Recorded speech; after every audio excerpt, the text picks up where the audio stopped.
Well, greetings and salutations, everybody. Welcome to the best damn movie-related show on the planet Earth, the John Campea Show podcast, coming from right here in our quaint little studio. I'm, of course, your host, John Campea. I'm joined in studio today by Ray Ora. Hey, what's up, everyone? Jonathan Voico's here. Hello. But most importantly, you guys are here. Thank you so much for being here, making our little show part of your day, and here's how our show's going to go. We're going to start off by talking about a few predetermined topics. Then in the second part of the show, we're going to take your live comments and questions. If you got a thought, theory, opinion, or question you'd like us to address, and as long as we deem it appropriate to address, we'll address your question if you just send them on into our tip link at www.streamamzn.com/JohnCampea/tip. And here's the great news about the tip link. It's good 24 hours a day, 7 days a week. So if you have a thought or a question while you're listening to our podcast on Apple Podcasts or Spotify or any of your favorite podcasting app of choice, or if you're watching this video a little bit later on in the day when we're not live, this tip link still works and you can send in a question and we'll just get around to addressing it on the next episode. All right, guys, got an announcement to make. We've been making this all week, but we got to change. Yep. We've got to change. So for those of you who've been around the show this week, you know that starting Monday, we are launching our new podcast, Filthy Sports. You know, I've always wanted to, movies and sports have been my two big life passions. I've always wanted, for 20 years, I want to talk sports. So we are doing Filthy Sports and all that kind of stuff. But we just had a curveball thrown at us that is making us change our schedule a little bit. Because I was saying before that we were moving the John Campea show later to the afternoon and that the sports show would be in the morning. Well, that's not the case now. After a couple of changes have happened and we made some decisions, this is going to be the schedule. We are now just moving the John Campea show actually a little bit earlier. We normally do the John Campea show at 11:30 a.m. on Los Angeles, but starting next week, we will be doing the John Campea movie show at 11 a.m. Los Angeles time. That's our time. 2 p.m. New York time if you live on the East Coast. And that will, of course, be on this YouTube channel at youtube.com/John Campea. But starting Monday, we also have our second show, Filthy Sports, which will go live at 4 p.m. Los Angeles time. That's 7 p.m. New York time. And you'll be able to find that on our other YouTube channel, youtube.com/@filthysports.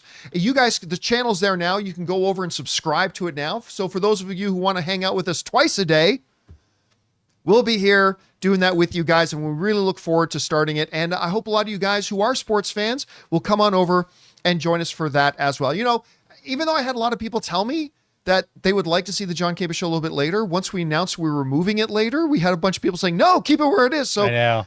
we're going to keep it roughly where it is. And that's going to be our new schedule starting next week. And we hope that you guys will come along and join us.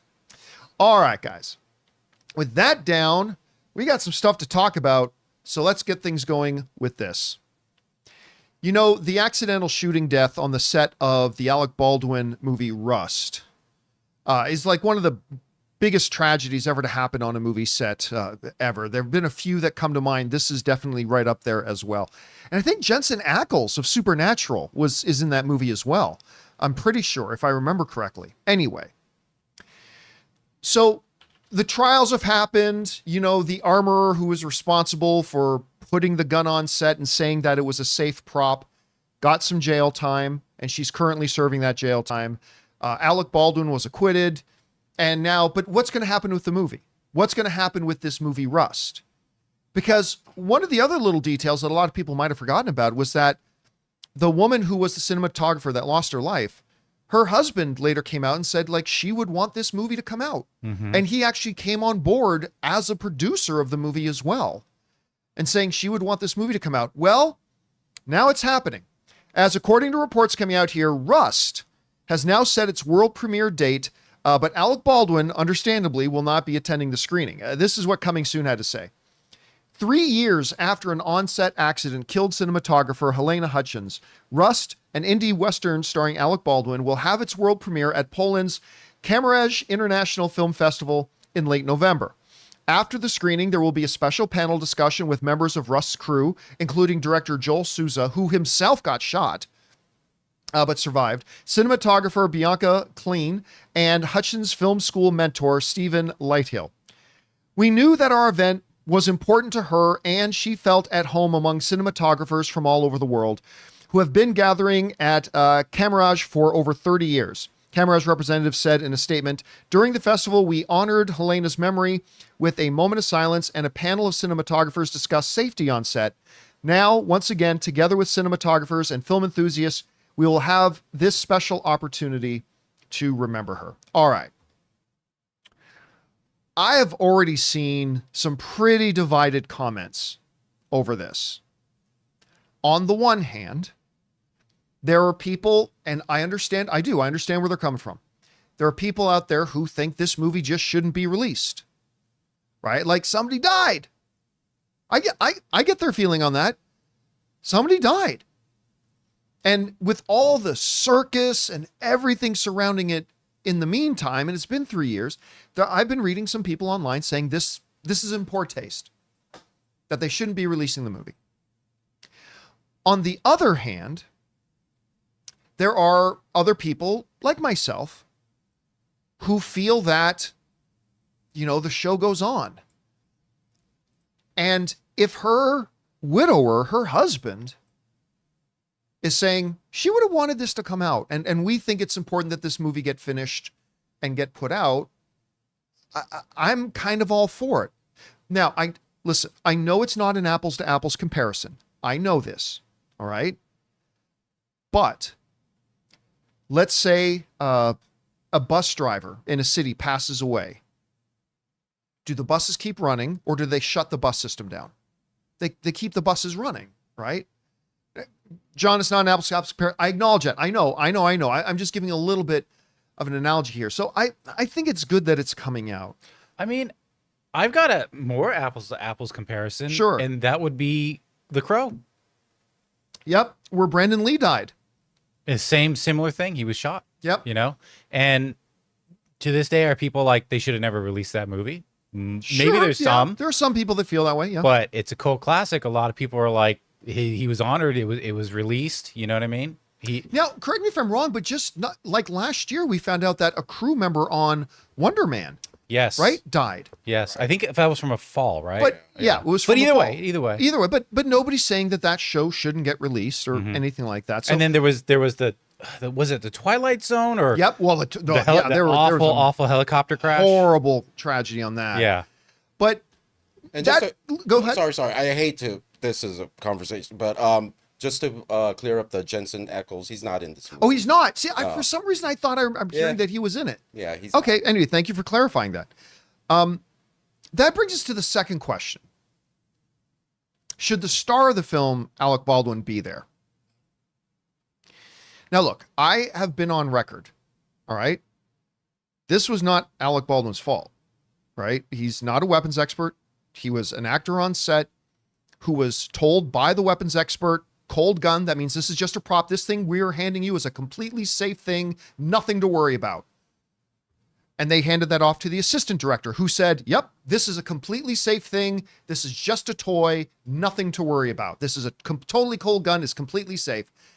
And so Alec Baldwin got handed this thing that he was informed was a completely safe prop. And it wasn't, and therefore, and that's part of the reason why he got acquitted. And that's just how I feel about that. But should he show up at this thing? Let me say this.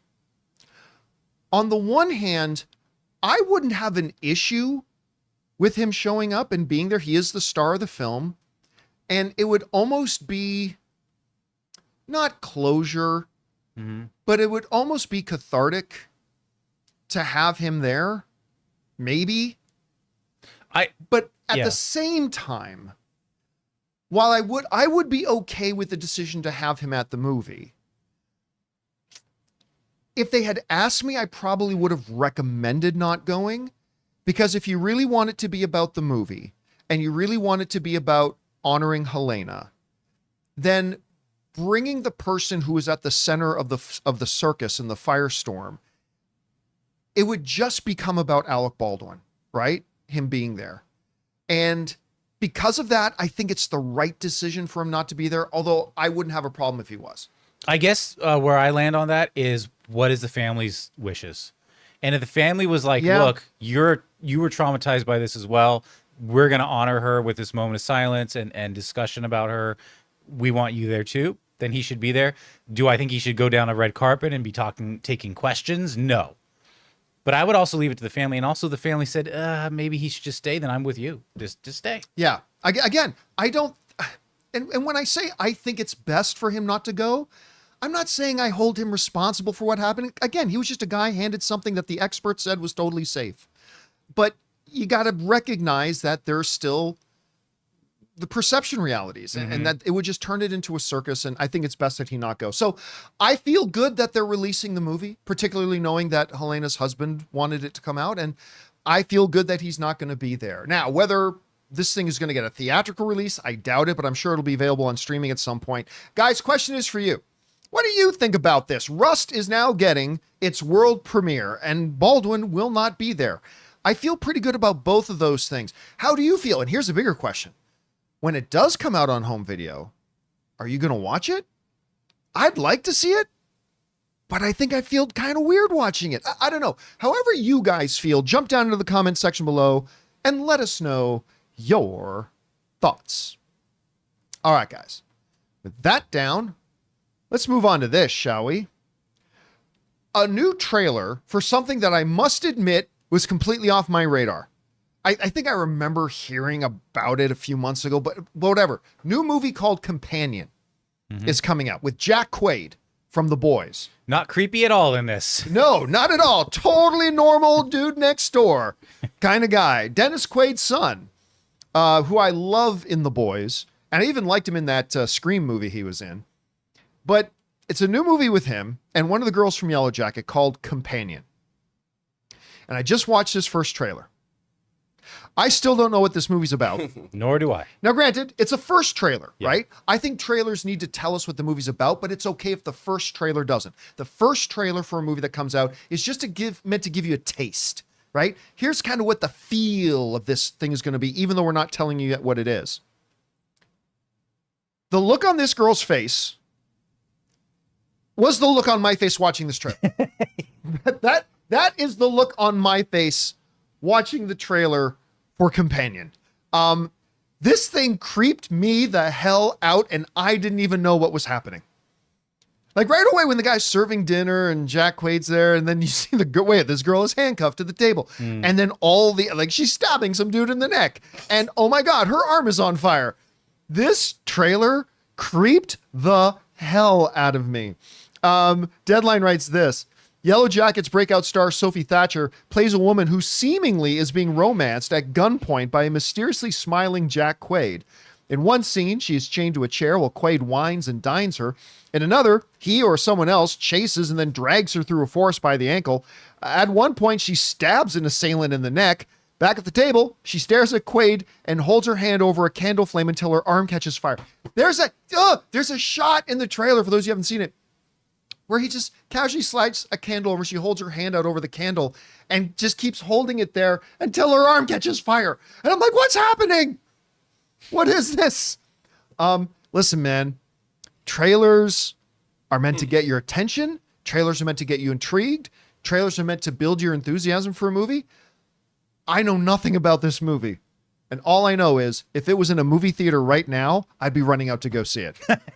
I got to know what's going on. You saw it, Jonathan. What did you make of it? I wonder how much of this is in their heads. I honestly don't know if you ended up seeing Strange Darling, but this gives a little bit of Strange Darling vibes where you're not quite sure what's happening. Strange Darling or Don't Worry, Darling? Strange Darling. Oh, Strange Darling. Okay. Yeah. Because I don't know who's the assailant and who's not. I don't know if this is in their heads. I don't know if these are just weird. Because like when she stabs this guy, he just looks over at her. He's not like, there's just a lot of strange imagery in this film. Yeah. It's almost like he's inconvenienced. Like, madam, why did you just do that? So I am intrigued. Is this a supernatural thing? Are they like a Bonnie and Clyde thing where they just go around and do like just go on killing sprees? I will say, that are nasty towards each other as well. I will say this. It hasn't gotten my interest yet, but you do have my curiosity. So I'm the inverse of that. But we'll see how it goes moving forward with another trailer. Yeah, then once we start getting an idea of the story, then we'll go from there. Anyway, guys, question is for you. Have you had a chance to see the trailer for this new movie with Jack Quaid called Companion? I think it looks freaky as hell. Whatever you guys thought, jump down to the comment section below and let us know your thoughts. All right, guys. That down. Let's move on to this. If you're somebody like Ray who thinks you've been waiting a long time for a Blade movie, try being a Voltron fan. There have been whispers and rumors and, fake reports, whatever, of a live action Voltron movie as long as I can remember. Mm-hmm. And we're talking about the Voltron with the 5 lions. Right. There's, of course, the other Voltron with all the different spaceships. I actually like that one too, but the lions is Voltron. That's one everybody liked.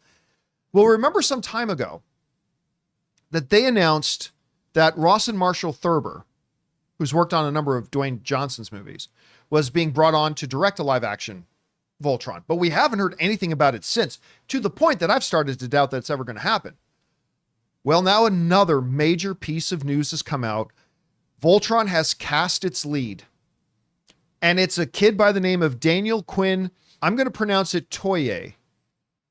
I might be wrong, but I've never heard his name spoken before. Mm-hmm. If you are thinking to yourself, John, I've never heard of Daniel Quinn-Toye, the reason for that is I don't think he's been in anything other than on stage. Yeah. According to this report, he was Tom Holland's understudy in a stage play. Yeah, and I couldn't really find any photos of him other than this one here and one on this stage. One right here. Yeah. Where he looks like...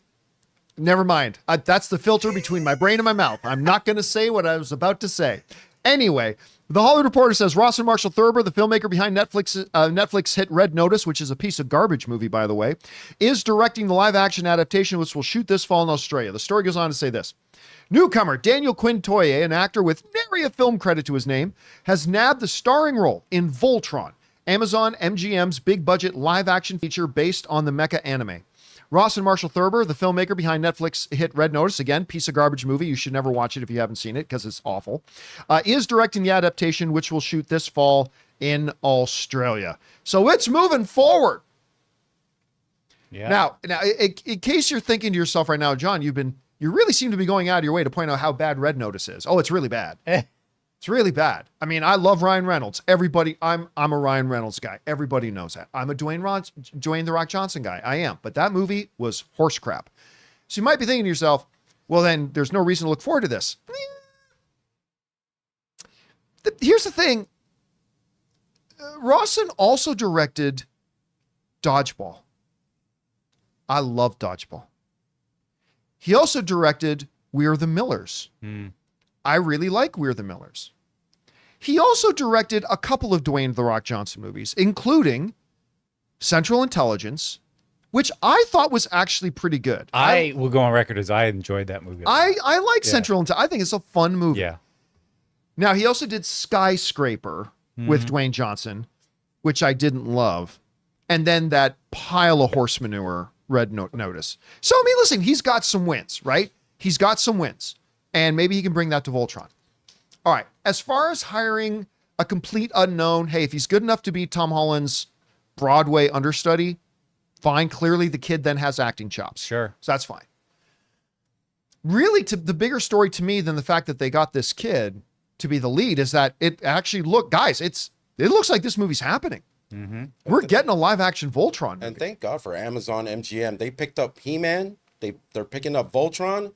I think they're getting those properties 80s market that people like me are gonna pay attention to. So thank God for them for actually getting this movie going and the He-Man movie going. It's gonna make at least my dreams come true. So yeah, if they do it well, don't turn it into a nightmare. Well, and you know what this tells me too by casting? Maybe they don't want to spend money on the actors. They want to spend money on Voltron.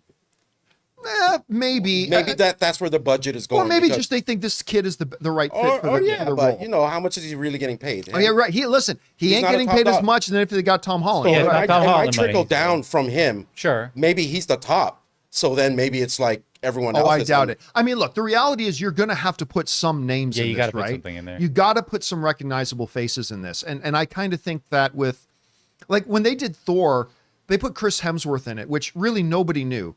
And people forgot, wait, wasn't that the guy who played Captain Kirk's dad? Like he had one scene in a Star Trek movie. Other than that, nobody really knew who he was. But what did they do? They put in was it? No. Odin. They put in Sir the guy who plays Odin. Fuck! Why am I freezing out? What's the fucking guy's name? Anthony Hopkins. Thank you. But not only him, her study, the guy who goes crazy. Oh, Skarsgård. Skarsgård. And Jane, right? Jane. Like they surrounded him with recognizable faces. Yeah. I have a feel they'll have to put some recognizable faces in this for this to click. Yeah. But still, I mean, yeah. I don't know how you do a Voltron movie live action.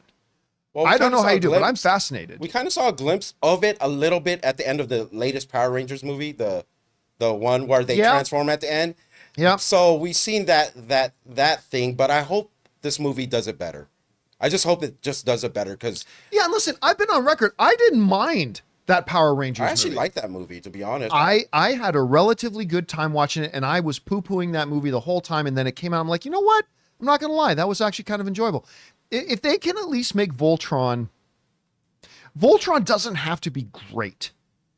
For somebody like me and you, Ray, and I think a lot of other people like us who have just been waiting a long time to see Voltron, if you just do a good movie, doesn't have to be great, doesn't have to be a top 15 of the year, just a good movie with Voltron, I think a lot of us are going to walk out of that theater very happy. Yeah, I think like a Bumblebee level in terms of like character development and just endearment is fine.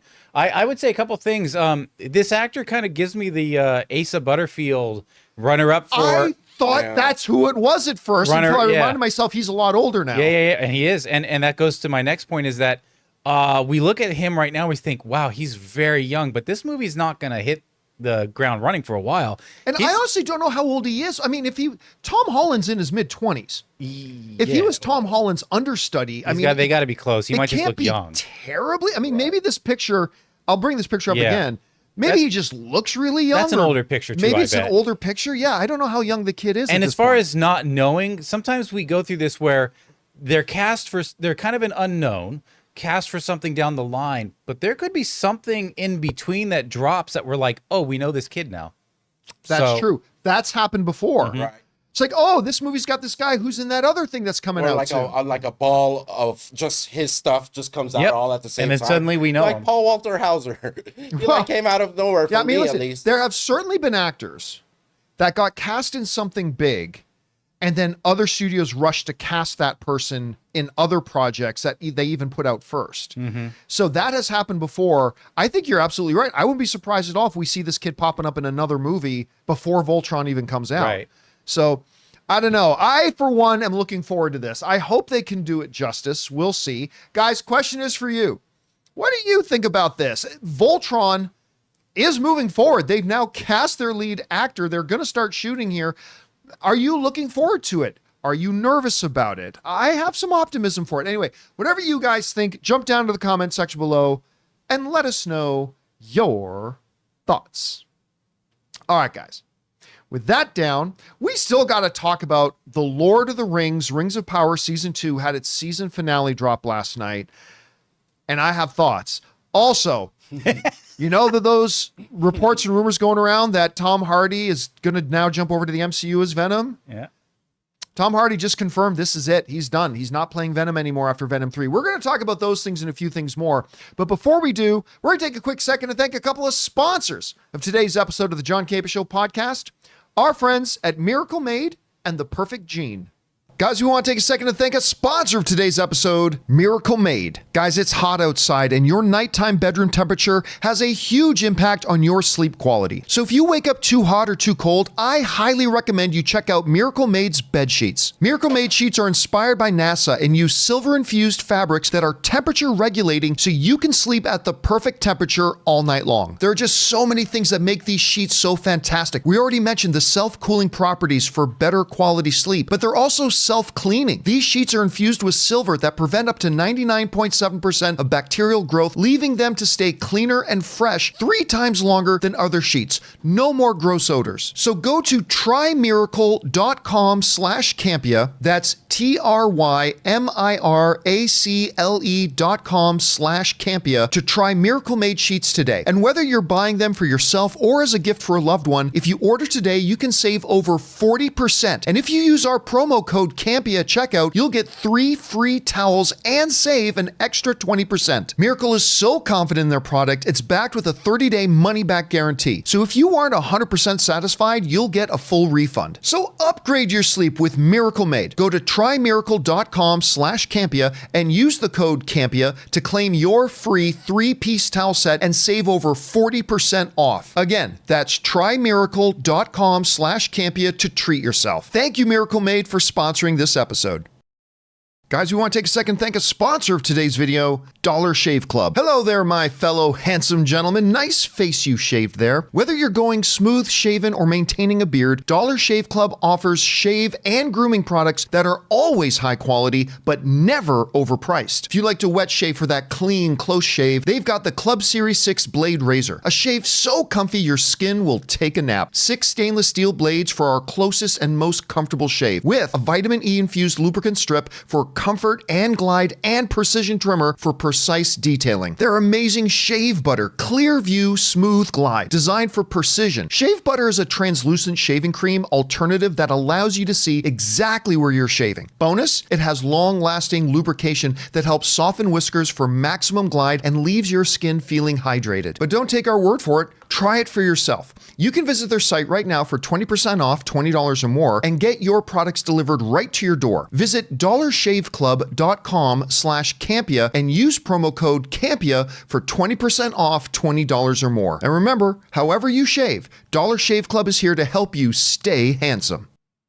And thank you to our friends at Miracle Made and that wasn't the Perfect Gene ad, was it? No. And the Dollar Shave Club for sponsoring today's episode of the John Campea Show podcast.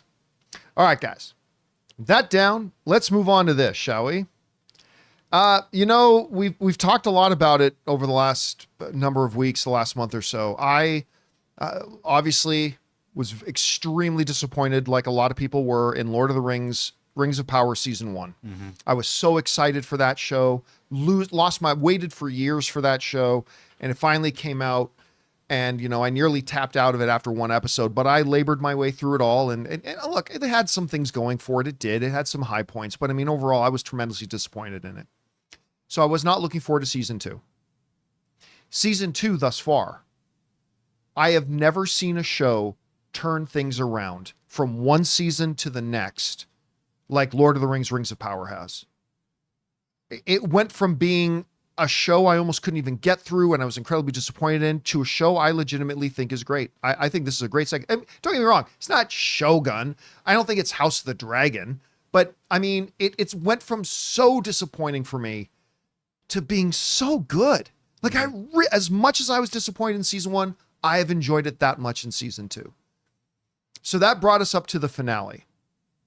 Because my God, the last episode was the best episode of it so far. It was incredible. And I was waiting for them to either completely crush the landing or completely blow it. And I'm happy to say, while it did not completely crush the landing, it was pretty good. They stuck the landing. I'll at least say that. Yeah. To bring to conclusion again, what is the biggest and best turnaround I've ever seen in a television show from Season 1 to Season 2. Wow. I love the characters. I love the individual side stories, just the whole subtext of Durin and his father, the rings and the effects on the dwarves, the Celebrimbor storyline going on, the stuff with oh my God, why am I freezing on the kid's name? Whatever, the kid. Right. The side story with Isildur and his father and what's going on in Numenor. Yeah. And Narsil Parps. I shouldn't say specifics for those who haven't had a chance to see it yet, but and you guys knew from the previews, the Balrog shows up, because they showed that in the preview, so that's not spoiling anything. But when the Balrog showed up, I'm like, this looks pretty damn impressive. This looks pretty good. And then they finally, the stranger is the stranger no more. I gotta tell you. Well, not going into details of it, It was a satisfying ending, not the best season finale I've seen, but it was a very satisfying ending to what was a very satisfying season. And again, I can't emphasize enough the context of that this is coming from a guy that was really let down by season one. Really let down by season one. And I thought this season did a great job. Did it take liberties? Absolutely. But listen, what a lot of people tend to forget is that the writings that are covering this time were not fully put together thoughts by Tolkien in the first place. Like a lot of this stuff is based on stuff on his writings that his son and some other guy kind of then took and weaved together and kind of supplemented themselves as well. And there's a lot of room for interpretation and flexibility in it. And this is definitely an interpretation. Sure. Of those things, right? It is not a beat for beat following of the old writings of Tolkien. That's fine. I'm totally cool with that when they do it with comic book movies. Again, Days of Future Past is very, very different from the Days of Future Past comic book, and all that kind of stuff. Civil War is nothing like the comic book story of Civil War. I'm okay with that if you make it good.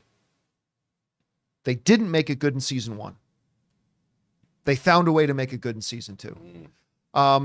And where they left things off with the elves, with the dwarves, they introduced a whole new twist with drama going on, with the Balrog, with the Stranger, with the Harfoots, with Numenor, with Isildur and his father. Like everything felt satisfying and brought to a really nice conclusion. And so for me, this season was a big win. As much as season one was a big loss, this one was a big win for me, and I thoroughly enjoyed it. And I know I've been hearing from a lot of you guys that really enjoyed it too, and that's good to hear. But for me, good ending to a good season. Mm-hmm. And hopefully, because you know, Ray, when you have the third fight in the rubber match fight, when one guy wins one and the other guy wins the other, the third one is the telling tale, right?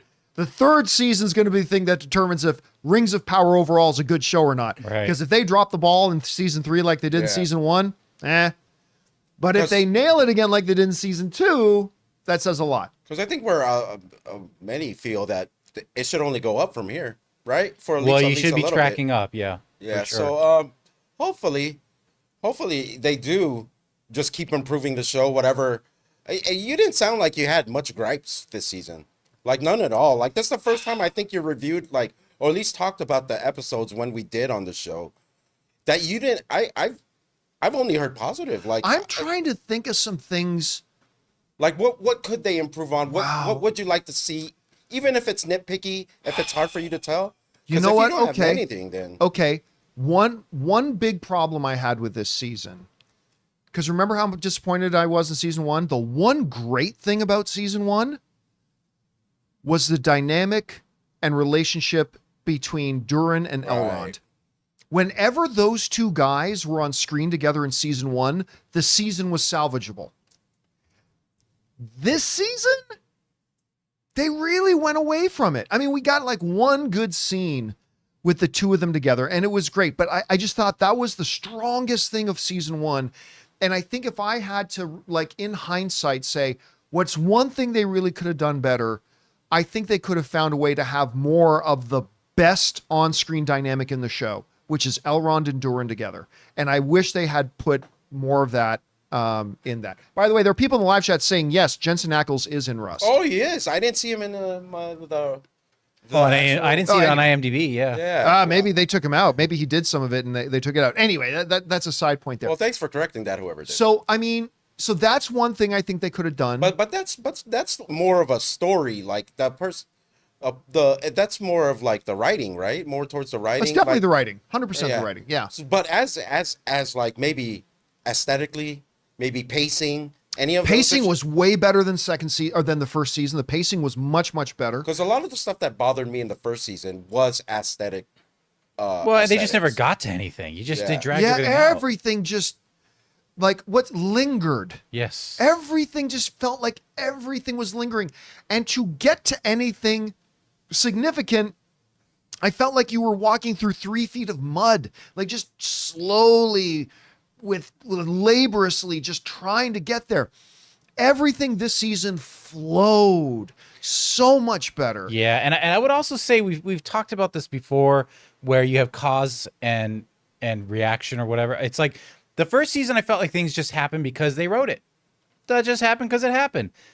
This all had causation. It was like, this happened because of this. Yeah, This like, happened because of this. The wording we used before is bad writing is this happens, then this happens, then this happens. Good writing is this happens, therefore this happens, which leads to this. And again, it's the guys from South Park I first heard talk about that, but that's actually in writing circles a lot. And you really felt that in Rings of Power Season 1 versus Rings of Power Season 2. Right. In Rings of Power, everything was this happens, and it takes a long time, then this happens. Whereas in Rings of Power, everything felt like this happens, therefore this happens, and it was much better. I'm only speaking from season 1 because I've only started episode 1 from season 2. But one of the things I really liked about season 1 is when they were about to battle, like the theme, the music, the theme, the soundtrack. Oh, the soundtrack has been great, even in season 1. Yeah. Oh, okay, good. I think the soundtrack was even good in season 1. I guess that's one of the positives, one of the few positives about season 1 as well. But yeah, I love the music in season 2. And there's, especially with a few key moments, which we won't spoil here. But anyway, guys, question is for you. What did you think if you watched Lord of the Rings, Rings of Power Season 2? I'm sure there's probably a bunch of you that didn't even bother with it because of Season 1. I almost didn't bother with it because of Season 1. But what about those of you who did check it out? How did you feel about it? And do you feel like they stuck the landing with the finale? It wasn't the best season finale I've ever seen, but I thought they did a good job sticking it. Anyway, whatever you guys think, jump down into the comment section below and let us know your thoughts. All right, guys. With that down, let's move on to this, shall we? It is finally October, which means we're in the month that Venom 3 is coming out. Now, I am firmly on record that I am a Venom fan. I like the movies. I love the first one. Loved the first one. Second one wasn't as good, but I still really enjoyed it. I had a good time with it. And I've been extremely excited about Venom 3. So I cannot wait for this thing to come out. Now, it's called Venom: The Last Ride. Or is it The Last Dance? Last Dance. Last Dance. Venom: The Last Dance. And which implies this is the final one and all that kind of stuff. And that's kind of been understood.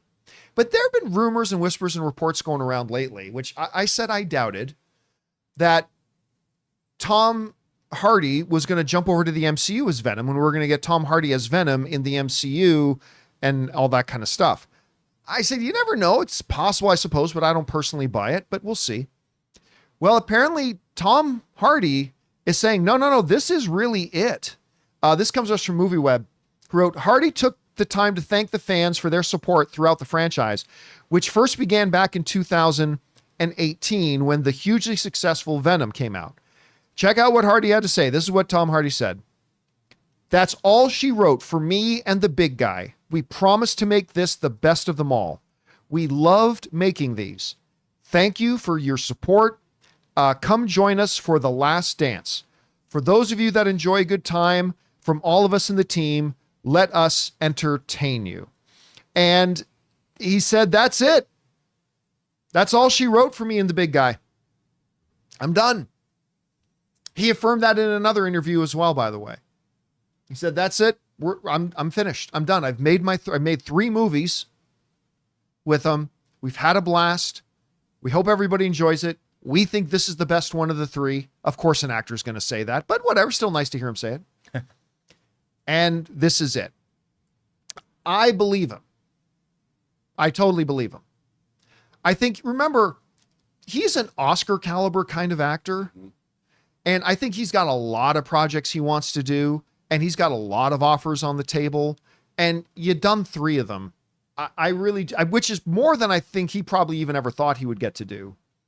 So I really believe when he says, that's it, I'm done, it's wrapped. He's probably got more Christopher Nolan films he wants to do and all that kind of stuff. I know he and Denis Villeneuve have talked about him joining other projects as well. So I really do think this is it. And now, I also want to remind everybody that while I don't believe those reports, just because Tom Hardy isn't going to play Venom anymore, doesn't mean somebody else can't play Venom. Mm-hmm. Right? Somebody else can play Eddie. I do think it, but it won't be this Venom. I think there's something specific when he says, that's all she wrote for me and the big guy. Right, yeah. So if at some point if Sony gives Marvel permission to use the Venom character in the MCU, I don't think it'll be this specific Venom. I think it's going to be a different Venom altogether, and all that kind of stuff. Again, I'm just guessing. But it sounds like Tom Hardy is saying, that's it. That's it for me and the big guy. We're done. Thank you. We think we made the best one, and this is the last dance. And I, for one, if it is it, thank you, Tom Hardy. Well, maybe I should save my thank yous until I see if this movie's any good or not. But I'm going to assume it's going to be pretty good. I hope. Anyway, thank you, Tom Hardy, for giving us these movies. I have thoroughly enjoyed them, and I can't wait to see the third one. Question is for you guys. What do you think about this? Are you looking forward to Venom 3? I know there's a bunch of people who aren't. I personally am. What do you think about Tom Hardy's statements? Do you believe him when he says, that's official, this is it, we're done? Or maybe you're tending to believe those rumors that were saying he was going to pop up in the MCU. I don't know. Whatever you guys think, jump down into the comments section below and let us know your thoughts. All right, guys. With that down, it's time for us to move on to the most important part of our show, which is taking your live comments and questions. But before we do, we're going to take a quick second and thank another sponsor of today's episode. This time we mean it. Our good folks at Perfect Jeans. Guys, we want to take a second and thank a sponsor of today's video, The Perfect Jean. Okay, so I've got to tell you about The Perfect Jean. These jeans are seriously a game changer. You know that feeling you get when you find a pair of jeans that fit so well that you almost forget that you're wearing them? That's what happened when I tried these. I'm not kidding. They're as comfortable as your favorite sweatpants, and they can slide on like them too, but they still look amazing. Look, as guys, we've all suffered through stiff, uncomfortable jeans, but The Perfect Jean is all about recusing, well, your gentlemanly area. These jeans are soft, stretchy, and they fit like they were custom made just for you. Because they've got an insane range of sizes, whether you're a skinny jeans kind of guy or rocking the bigger look. And they didn't just stop with jeans, they've got the perfect tee as well, with just the right amount of stretch to hide that beer belly, but still make you look great. It's finally time to stop crushing your balls in uncomfortable jeans by going to theperfectjean.nyc. Our listeners get 15% off your first order, plus free shipping, free returns, and free exchanges when you use the code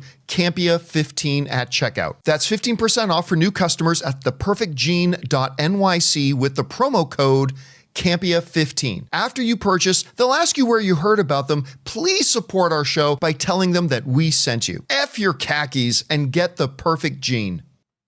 And thank you to our friends at The Perfect Jean for sponsoring today's episode of the John Campea Show podcast. All right, guys, with that down, let's get on to the important stuff. Your live comments and questions. So, Jonathan, what do we got up first? We got, starting with Anish Capiche, who says, surprised you guys haven't covered all the DC Studios news, including Deathstroke and Bane movie, as well as the theatrical release stop-motion Robin movie. Thoughts on and expectations? Because I don't really think that Bane Deathstroke thing is going to happen, and I really don't care about an animated movie. And don't get me wrong, I love animation, but I don't even think this is going to go to theaters. I know one outlet said it was going to be theatrical. The Robin one? Yeah, the Robin one. Oh, that's surprising. Yeah, so I'm not all that interested in it. So, and then of course the Deathstroke and Bane thing, I don't actually think it's going to happen. I'm not saying it won't. I'm not saying I have any insider information that says it is. Not at all. Nothing like that. I just, there's something about the stories that I read about it felt a little off. So yeah, I didn't want to cover something and then have to backtrack and correct it. But anyway, so that's why we didn't talk about them. All right, what's next? Laszlo. This is Victor Laszlo from Casablanca. Will any of you be watching the final season of... I was going to say, no, it's Laszlo from What We Do in the Shadows. Yeah. From What We Do in the Shadows, rewatching the previous seasons and can't get over how great of a show it is. I have not started that. Love the movies. Have not started the series. You're in for a treat. Yeah, I'm going to be starting it. It's going to be like my palate cleanser where I can go to a comedy between like something heavier. You know what I mean?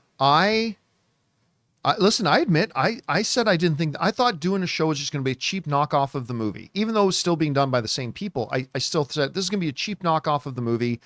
I don't think this is a good idea. And first episode, fell in love with it.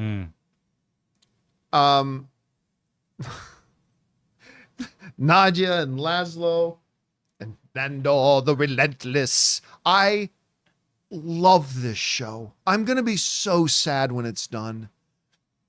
I'm going to be honestly really, really, I'm going to like, I don't think I'm going to feel like this since I remember when Parks and Rec ended. And when that show ended, I just remember feeling sad because I loved visiting these people every week. Now, Parks and Rec was different because it had a lot more episodes per season, but still, I'm going to be very sad when this show's done. So yes, I'm absolutely going to be watching the final season. All right, what's next? Okay, from I'm just going to call this one Anemone. Hey, John and crew, have you seen the recent articles about the DC News, Bane, Deathstroke, Team Up, Nightwing, Red Hood animated films? Yeah, couldn't care less about the animated one. And again, I don't actually think the Deathstroke Bane thing's going to happen. I hope I do. I hope in the next few weeks, I'm going to see something more definitive and we'll be able to come out and say, okay, now I buy it. And then we'll talk about it. I'll be excited about it. But right now, don't really buy it.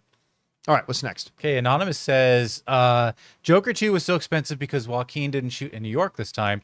He's got young kids in LA, so the crew had to build Gotham, including the exteriors on the WB lot in Burbank.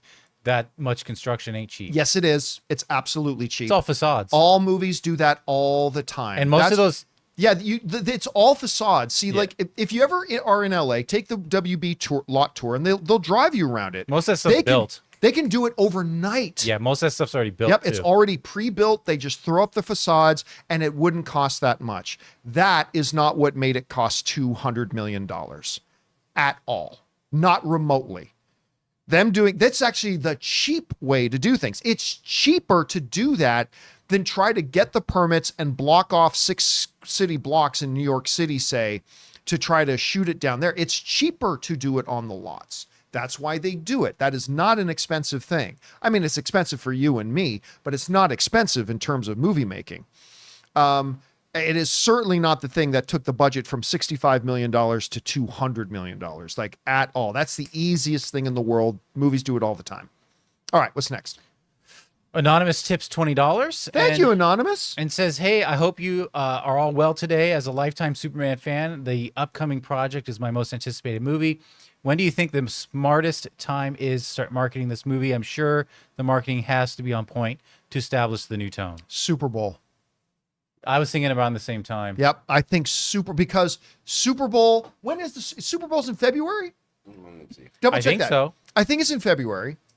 And So this you'd be movie's looking July. at March, April, May, June, July. That's February. It's February. So Yeah. it'll be 5 months is still a little far out, but it's close enough. As a teaser, though, and then you lead into Comic-Con where you can do either a third final trailer. Yep. Boom. I think Super Bowl, that's where you make your splash with Of it. course, Super Bowl, Superman. Super yes. There we go. They should actually pay the NFL $500 million to make the logo on the center of the field just the big Superman logo. And it doesn't even have to be a long teaser. No, but 30 You seconds. could have a little corner Yep. where his foot steps down, and then a small part of his cape, and then just the day, or like. Well, maybe not. You 50, need more than but that. a good 30-second. No, if you want to make a splash, if you're going Yeah. to spend like whatever $7 million for a 30-second spot, you want to have a little more than a little bit just a cape. But 30-second spot that says full trailer online now to drive people to the YouTube channel with the full trailer. Right. I think that is your ideal. You want to get your most bang for your buck. You want to make the biggest splash, and it's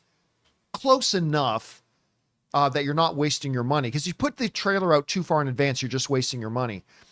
I think Super Bowl would be their ideal Yeah, spot. right. All right, what's next? All right. Morse code says you're making a movie produced by the GOAT. Your husband calls you and says he needs an emergency director to shoot a music video and wants to ask that producer if he would be willing to do it. You go, why not? And so a few days later, here's part 2. The GOAT is sitting in an office chair with an iPhone while his wife pulls and pushes him around to shoot your video. That's another reason why Spielberg is the GOAT. Marcus Mumford, Cannibal. So I didn't did he shoot I a have music no idea video? what we're talking about. I think he said this in Morse code. Is he saying that Spielberg shot a music video? Yeah, if that's like with an iPhone, if he did, that's really cool. I've heard nothing about it. That was kind of a difficult one to understand what it was he was Marcus saying. Mumford, Cannibal. So maybe that's the music video. Yeah, at first, like, is that of any relation to Mumford and Sons? I'm not sure. Yeah, I don't know who that is. Anyway. Oh, it is. You're right. That's is. him. That's definitely him. Okay. And Spielberg directed a music video for them? If that's what he's implying, yeah. I never even heard. That's pretty cool. Oh, hold on. There's an image here. So let me just bring it up real quick. I'll put it on your screen. But that doesn't look like Spielberg, so I don't know. It kind of looks like Spielberg. I can't tell because it's blurry, but he's definitely being pushed around a chair with an iPhone. I just don't know if that's actually Spielberg. Wait, yeah, I guess it is because here's another picture in color. There you go. Mr. Spielberg. We have cracked the case. That's pretty cool. I've never heard of this, but that's pretty cool. Yeah. My God, I did my music video. Who directed it? Steven Spielberg. And just like how unassuming he's like, well, just push me on this chair and I'll film it. That's great. It's like when I did my Super 8 movies. All right, what's next? All right. Neo Braveheart says, I can't believe John isn't warning the viewers that before watching an episode of The Penguin to make sure to take some blood pressure medicine. This show is full of so many intense scenes that make your heart race and put your stomach into knots. I'm telling you guys, this show is so good.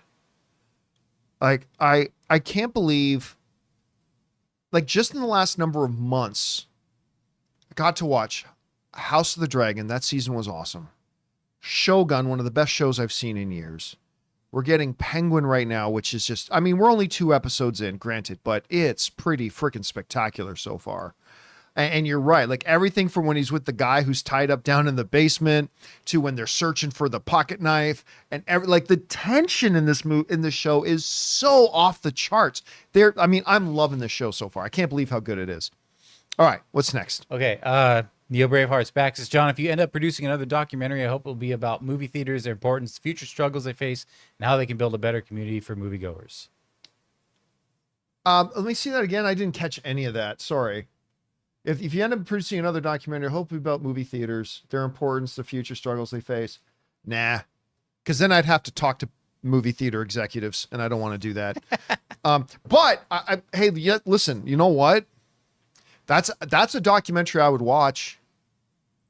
I would love to see a documentary on the movie theater industry. I really would. I think that would be great to see because honestly, listen, I'm a lifelong movie fan. I've been going to the movie theaters my whole life. And when I started working for AMC and they started flying me down to Kansas to where their corporate headquarters are and all that kind of stuff. And, you know, I had the CEO of AMC come visit LA and take me out to breakfast. And I got to meet with all these people. As a film fan, as a lifelong film fan, I couldn't believe how much we don't know about the movie theater industry. I couldn't believe the stuff I was learning about how it actually works. Considering how often film fans go to the movie theaters, it is crazy how much they don't know. And I think a good documentary about that would not just be very illuminating, but I think it could be incredibly cool too. I would love to see it, honestly. All right, what's next? Okay, we got Ian McAllister who says, I don't mean to bring down the mood, but my hometown of Asheville, along with the rest of Western North Carolina, has been destroyed by the hurricane. That is awful. Some towns have been wiped off the map. Thank you for providing a temporary relief in my sorrow. I've been to disaster areas, and even when you're not from there, you can't help but become overwhelmed because it's just, one, it's like that cliche thing. It looks like it's out of some disaster movie or like a monster film or something, but these are people's lives. And it's like the people that are around, it's all their lives have to be rebuilt. It's terrible. And you know what? My business manager, Scott, he finally has his power back on, but he was without power for 4 days. Oh, unbelievable. Like 4 days. Like I've been able to keep in contact with him because he's been able to just get little scraps of juice for his phone to keep, me updated. He's fine. Like he's totally fine, but they were without power for a long time. And I can't believe it. Now look, this is going to be very, very side, but I really want to say this because it's something that I did. Now, some of you guys may remember that I did a little project about a couple of years ago where I decided I wanted our studio, all the lights, the cameras, the computers, the 12 monitors and TVs and all kind of stuff. I wanted the studio to run completely off solar power. So what I did was I got these batteries, and you can't see them, but they're sitting over there on the floor. And the whole show, every bit of electricity we use for this show comes from those batteries. And then I threw a couple of solar panels up on my on the shade. What do you call it? The little roof over your patio. What do you call that? Oh, an awning? An awning, yeah. So the permanent awning we have in our backyard, I didn't even install them. I literally They're just up there. climbed up there and dropped them and plugged them in. So, and those kind of feed those batteries. But even if you don't have solar panels, you can plug these into wall power. Look, what's my point? I talked to my business manager. I said this, listen, Scott, invest in getting some of these batteries, because even if you just plug them into the wall and charge them up and then have them sitting there, if the power goes out, and we've had a power outage here, if the power goes out, those batteries will run my refrigerator. It'll run, keep my phones on, my lights on, all that kind of stuff for 2 to 3 days. And that's without plugging any solar panels in them to keep replenishing it. And so I would really encourage everybody to make it a personal project to save up a little bit and then get some of these batteries just in case, just so you can keep the lights on, keep your phones charged, keep your refrigerator with your food running. TVs don't take up much electricity. Turn on your TV player and, play some of your movies or whatever. I really encourage people to do that. And, because now Scott is definitely go send me some links. I got to get these, because he was without power for like 4 days. But anyway, to all of our friends, all of our fellow movie loving brothers and sisters who live out there on the East Coast, take care of yourselves, take care of each other, and our best thoughts to all of you guys. All right, what's next? John's Rebel Alliance hat says, I loved Small Soldiers. There was a sequel in the works, but then Disney bought Fox in 19. They scrapped the Fox projects. It sadly will probably never be made. Do you guys have any scrapped Fox projects you wish got made? Honorable mention, Gambit. I mean, yeah, Gambit was one. I'll be honest with you, in that same vein, remember, Fox had publicly announced at Comic-Con that Noah Hawley, who did Legion and is now doing that Alien Earth movie, it was announced at Comic-Con that he was going to do a Doctor Doom movie. It was announced, all that kind of stuff. They were going to do it. He was excited about it. And then a short while later, they announced Disney had bought it. And then Noah Hawley even said he had a meeting with Kevin Feige to give him his pitch for what they were going to do. And then he never heard from Feige again, and they decided not to do it. And, but that is one, a Noah Hawley done Doctor Doom movie was definitely one I was looking forward to. I think that could have been pretty cool. I mean, I'm sure what they're going to do with Doctor Doom now is going to be great, but I would have liked to have seen that. I think that would have been pretty fun. All right. What's next? Zaz says, I can't believe it. John Joker Folie à Deux is the most disappointing comic movie I've ever seen. I love the original, and this was bad. I enjoyed the performances and the aesthetic of the film, although it's so meaningless, it's hard to recommend. And the ending of the movie makes it even more meaningless. Again, only people who saw the movie will understand what I'm talking about. But the ending of that movie, first of all, the movie is trash. It's trash.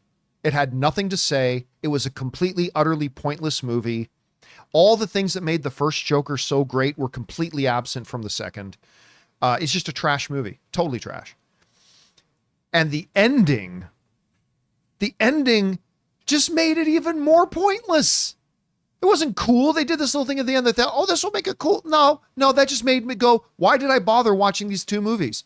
Anyway, yeah, I was very disappointed. Very, very disappointed in Joker 2. All right, what's next? David says, I can't believe Rings of Power ended so majestically. That was the best season finale this year. Shogun as a season is still number 1, but Ring season 2 is number 2. I don't know what happened with season 1, but I'll ignore it. Season 2 was awesome. I don't know that I'd give season 2 a 10 out of 10. I don't know if I'd rank it number 2 out of everything I've seen either. Yeah, but I don't know.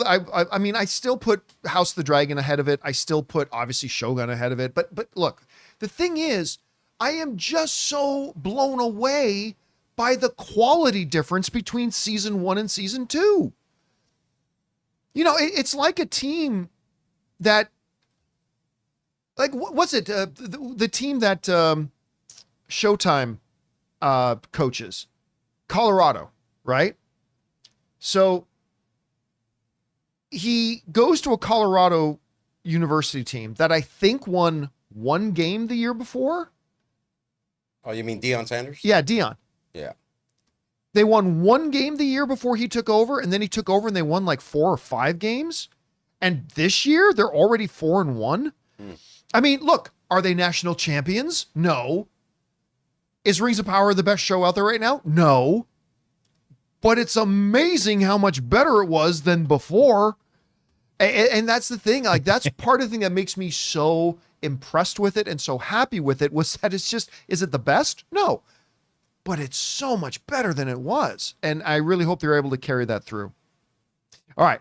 What's next? All right, Kessel Runners says, longtime viewer, listener, first, Star Wars is greater than Lord of the Rings. I am enjoying Rings of Power, but find notes of the movie musical themes creeping into the series. Is anyone else catching this, or am I just a hopeful that we will get a R. Howard epic to end the show? I haven't noticed any overtones from the movies in this at all. No, but the spirit of it is there. Sure. Like, I don't recognize the direct melodies from anything in the Lord of the Rings movies. But if you were to ask me, does this sound like Lord of the Rings music? I'd say, yeah, this feels like Lord of the Rings music. So yeah, I feel like the spirit of it is there, but I haven't personally like noticed any, like when we see the Harfoots walking around, I don't hear the Shire theme playing, right? But the spirit of it is there. Yeah. All right. What's next? All right, Kayla says, John, what are your thoughts on the Amazon God of War series in development? I cannot wait. The latest games have such a good story and amazing soundtrack. Can't wait to see it in live action. Look, there are very, very few games. I think there are some amazing, wonderful games, but there are very few games that I legitimately think truly have great narrative to them. And then all the video game fans, yes, they do. Fine, feel however you want to feel. But I personally have found that there are very few video games that truly have great, fantastic, pure narrative to them. Red Dead Redemption is one of them. Last of Us is clearly one of them. I actually think Uncharted is one of them. And Gods of War. The God of War is definitely one of them. The whole story of the last game and this one, I mean, is great. And after seeing Fallout, like what Amazon MGM has done with Fallout, because it is Amazon doing God of War, right? Yeah. After seeing what they did with Fallout's so good. Fallout is so good. Ugh. Got nominated for Best Show at the Emmys. But again, after seeing what they did with Fallout, my expectations are getting pretty high. Yeah. Casting is going to be key. Because who do you get to play Kratos? That ain't easy. John Travolta. That commercial, because who else? It's Ben Stiller, John Travolta, and there's a third. It was what's his name? LeBron. It was LeBron. That's it. Yeah. Maybe they should do it where each one of them plays Kratos in different episodes. In episode 1, LeBron plays Kratos. In episode 2, Ben Stiller plays Kratos. Anyway, if you guys haven't seen that commercial, look up Ben Stiller, John Travolta, God of War commercial. It's really fun. Dad, Anyway, you're acting thirsty. No, I hydrated before. but yeah, casting is going to be so key. Like I would, because Kratos actually has so little dialogue, I was actually thinking for a while, just put Triple H in there. Oh yeah. I mean, he's kind of Kratos. Just put Triple H in there. But I mean, not the greatest actor in the world, but hopefully they can find somebody who will be perfect for it. All right, what's next? Someone said Chris Pine.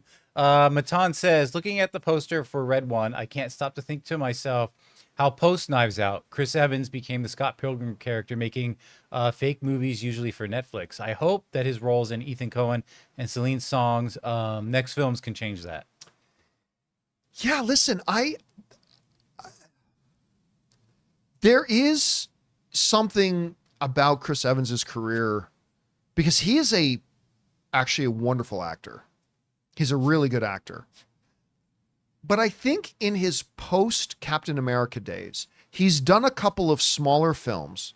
I forget the name of that one he does with the little girl. Yeah, Ghost, something. I'm forgetting the name of it, but he's a wonderful actor, but he didn't enjoy a lot of success. Right?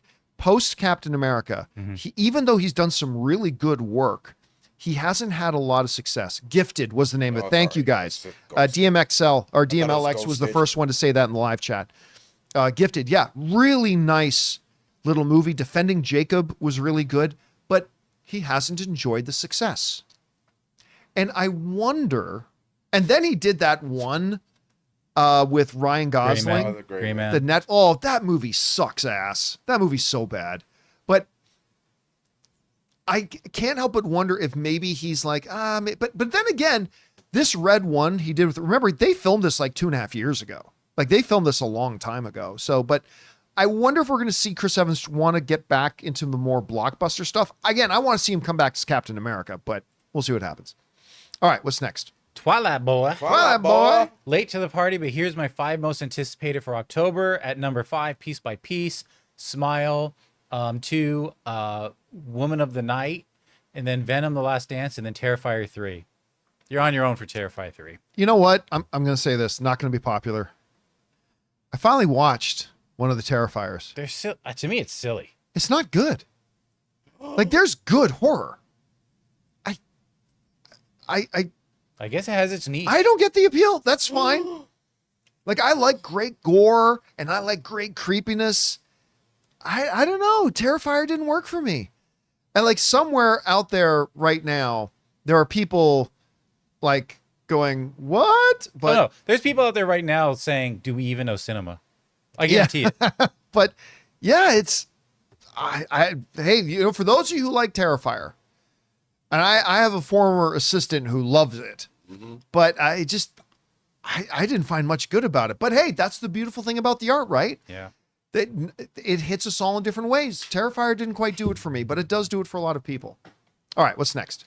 Ron H says Disney Plus is premiering a new doc about the GOAT. Music by John Williams. Yeah. Comes out November 1st if you're interested. The Boys, the Sherman Brothers story is a great doc as well. These two made some of the most recognizable film TV music ever known. Well, I mean, there's only one guy that category should be put at. That's John Williams. By the way, I mentioned this yesterday. I went to go see Hans Zimmer in concert the other night. Oh my God, what a great show.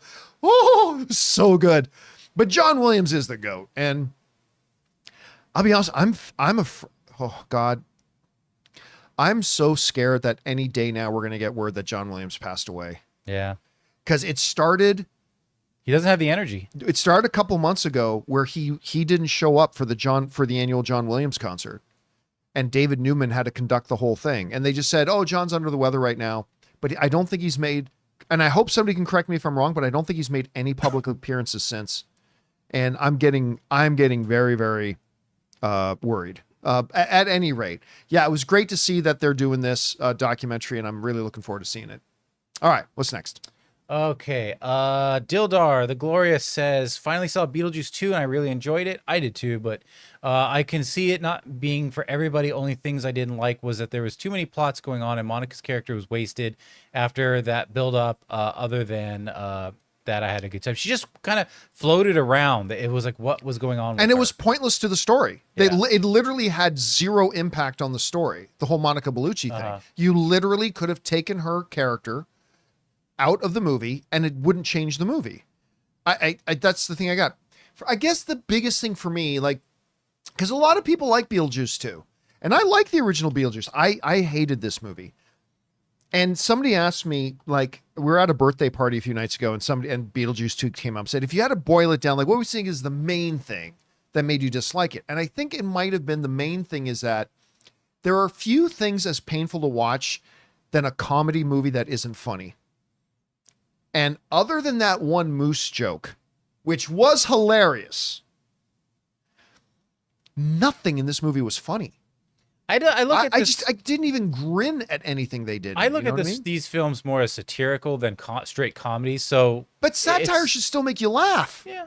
There was definitely scenes like when he puts the pill back in her mouth after he has to dig it out for her, and there's like these uncomfortable moments that I definitely was like, I chuckled. But even the first Beetlejuice movie, I was never like burst out loud laughing. I laughed a lot. Yeah. I personally laughed a lot in the first Beetlejuice, but yeah, I mean, look, I have a dozen problems with Beetlejuice too, but I think for me it was just the fact that it did make me laugh. But that's the thing, humor more than any other thing in art is subjective, and it did make a lot of people laugh. A lot of people did. Like the theater we were in, Ray, there was a decent amount of laughing in the theater from the people, not from me. But I mean, humor hits us all differently, and for a lot of people it worked. I wish it did for me too, but yeah, just the humor didn't work for me, unfortunately. All right, what's next? All right. DJ has a couple here. It's not often John has kid silly moments. When the Daniel Day-Lewis news dropped, he was in a full kid mode. My turn. Daniel Day-Lewis as Zod.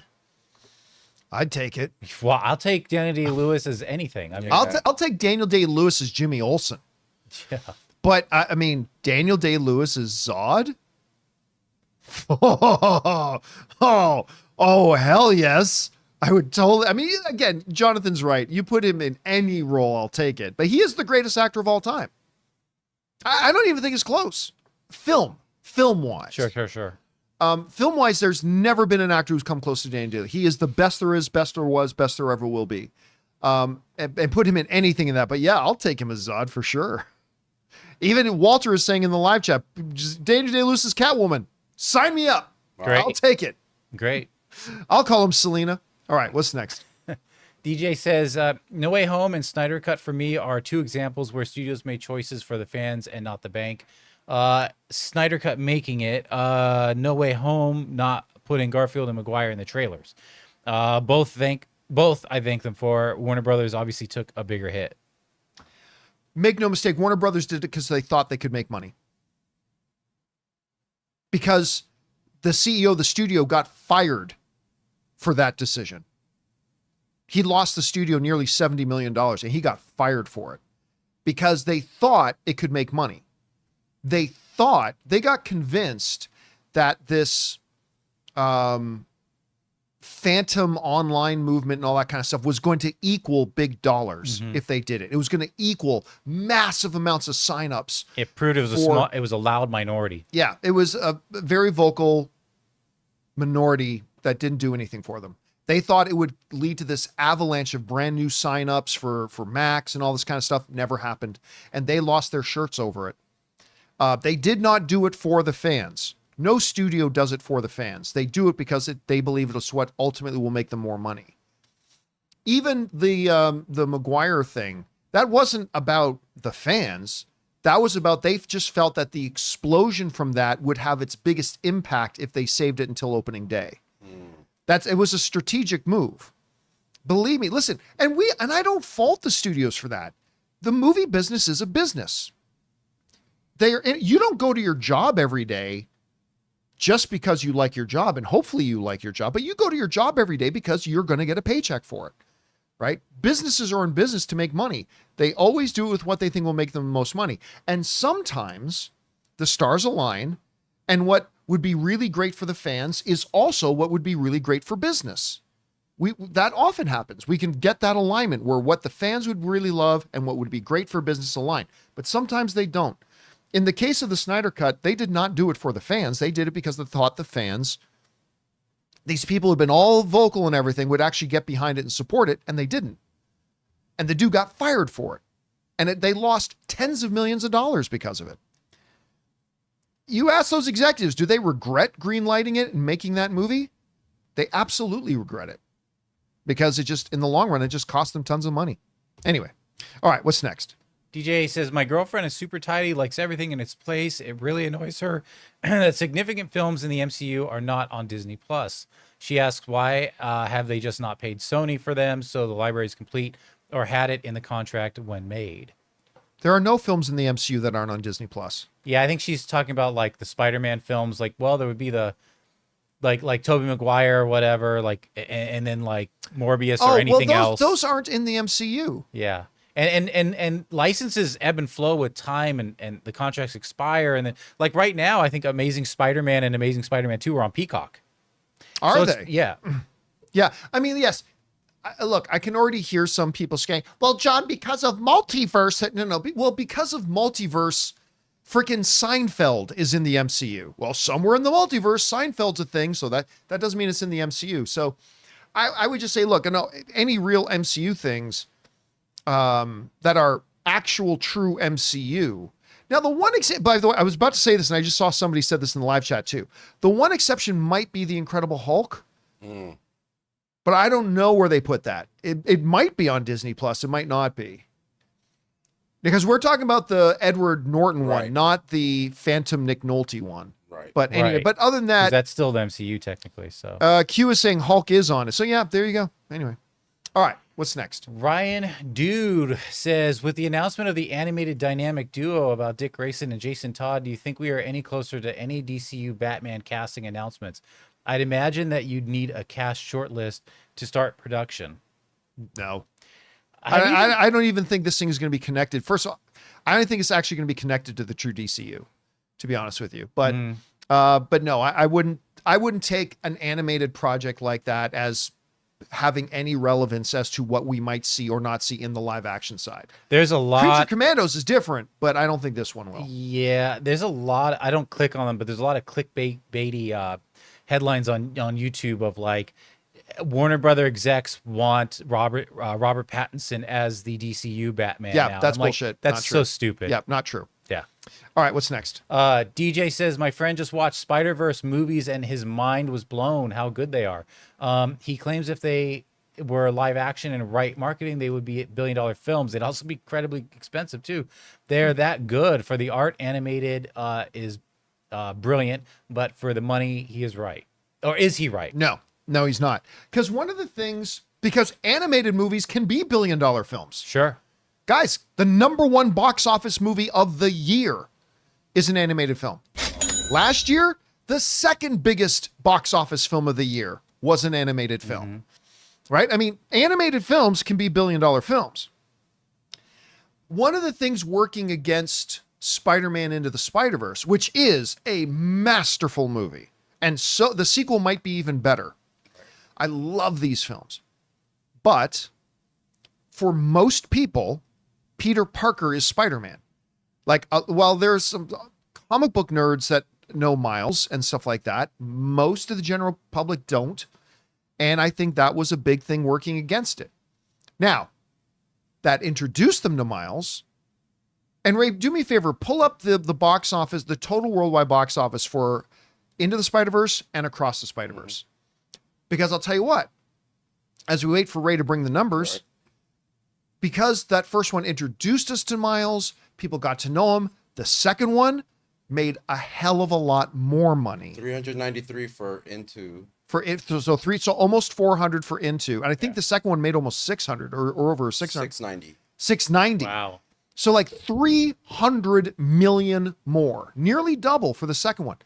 So yeah, I don't think animation was the thing that stopped it from being uber successful, because again, the #1 animated film of the year this year is an animated film. The number two box office film last year was an animated film.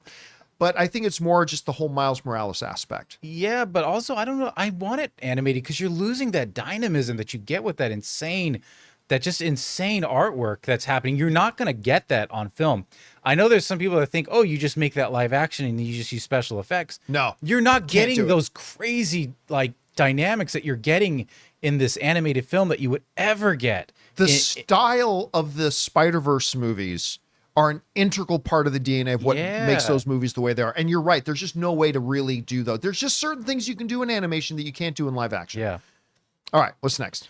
DJ Infa says, Clint Eastwood, thank you. Campea would not sign off on my Harvey Dent courtroom drama, but it seems you're giving us a good one. Can't wait. I'm looking forward to Jury. Oh, listen, I love courtroom dramas. I'm a sucker for courtroom dramas. I'm not into the idea of doing a Harvey Dent spin-off show. That's all. No, I don't. Especially after Folia Do. I mean, that didn't even wow me. So, that movie sucks. So much. But for those you weren't here yesterday, that new trailer dropped for the new Clint Eastwood movie, Juror Number 2. Man, I'm looking forward to it. That looks so good. I haven't been this excited for a new Clint Eastwood movie in a long time, and this looks great. All right, what's next? DJ says, speaking of courtrooms, did you see Runaway Jury? One of the last times we had Gene Hackman in a movie. Oh yeah, but not in forever. Yeah. It's been a minute. It's been a long time since yeah. I've seen that. But listen, they used to be all the rage. Courtroom dramas used to be all the rage. They still kind of are on TV. Well, but yeah. We haven't had a lot of movie courtroom dramas, but I do like them. Do you remember the 90s, the Tom Clancy era? Oh yeah. Just so many the time. courtroom dramas. All right, what's next? DJ Infa says, have you seen the Netflix 2019 Silence? It came before A Quiet Place, but is 80% the same movie. Was shocked how similar they are and how good it is. Is that the one with Sandra Bullock? Silence. Why do I No, see that was her? called Birdcage. Yeah, that's Yeah. Birdcage. Which one? No, I don't remember Silence at all, unfortunately. So I don't know Silence. which one that is. There's a 2016 with Andrew Garfield, but that's not anything like that. No, that's a different movie. That's the one that Martin Scorsese did. Oh, isn't it's it? called The Silence, and it's with Tooch. Tucci. Stanley and- Tucci? Yeah. Tucci. Yeah, nope, never heard of it. Yeah. All right, what's next? Okay. Brian O'Connor says, I remember back in 2021, IndieWire reported that Zack Snyder pitched Amy Adams as a female version of Aronofsky's The Wrestler. Okay. I think this is exactly what Snyder needs for his career. I'm not interested in Snyder doing anything genre or action related. Look, I'm going to say something that not everybody's going to agree with. Yes, Rebel Moon is a steaming pile of diarrhea. Rebel Moon parts 1 and 2 are some of the worst things I've ever seen. I still believe in Zack Snyder. Because as bad as the Rebel Moon shit was, he's made a lot of stuff I enjoy. And I honestly think he's got a great visual eye for genre stuff. And I just think he'd be better off, having other writers write stuff and him directing. I still think he's one of our great visual storytellers and all that kind of stuff. So I will always be interested in the next Zack Snyder project, provided it's not called Rebel Moon Part 3, because Rebel Moon sucks. But I'm still on board. I'm still a Zack Snyder guy. I'm still on board. All right, what's next? Sholo says, watched The Wild Robot last night with my younger brother and sister, and when we got in the car, I broke down. What a movie. To me, it's on the Inside Out Toy Story 3 echelon of movies, perhaps even the best ever. Oscar glory ahead. Listen, there have been there's a growing number of people who are saying like this is like the best animated movie ever made. Now, again, I was supposed to go see it last night and I couldn't. My wife Ann is getting ready to take a trip to Paris with her friend Kat. And so she was really tired from packing, all that kind of stuff. So we didn't end up going. But Jonathan saw it. I did. What do you think about it? Best animated movie ever. I can't give it that. But it is beautiful. It's beautiful to look at. It's also a beautiful story.